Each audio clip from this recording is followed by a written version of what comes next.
অবশেষে মেহেরপুর সীমান্তে পৌঁছে গেলাম। মেহেরপুর এখান থেকে 15 কিলোমিটার দূরে। এখন পৌঁছে গেলাম ওয়াদিয়া মোড়। কি ভিউ ভাই! আমরা আসছি এখন মেহেরপুর রোডে, পুরো হাইওয়ে রোড। এই রাস্তাটা পুরো ফাঁকা। ও ভাই, আসসালামু আলাইকুম গাইস, কি অবস্থা সবার? আশা করি সবাই অনেক অনেক ভালো আছো। তো চলে আসলাম নতুন একটা ব্লগ নিয়ে।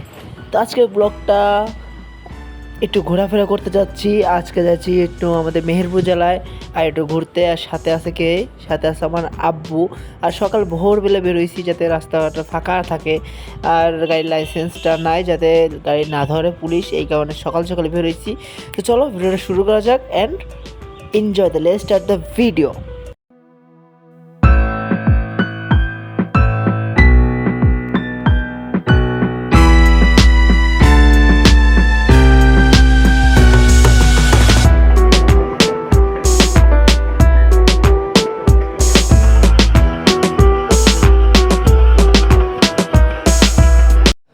মূলত আজকের ব্লগটা হচ্ছে, আমরা এসেছিলাম আমার একটা আঙ্কেলের বাসায়, তিনি থাকে মেহেরপুর। তো ওখানে আসছি আমি আর আমার আব্বু। তো এখন আমরা বাড়িতে চলে যেতেছি, যেহেতু আমাদের আসছি সকালবেলা, যাচ্ছি এখন বিকাল হইতেছে, বিকাল 4টা থেকে 5টা বাজে। তো এখন বাসায় যেতেছি, বাসায় রওনা হইতেছি। তো সবাই ভালো থাকবা, সুস্থ থাকবা। ব্লগটা দেখার জন্য অসংখ্য অসংখ্য ধন্যবাদ।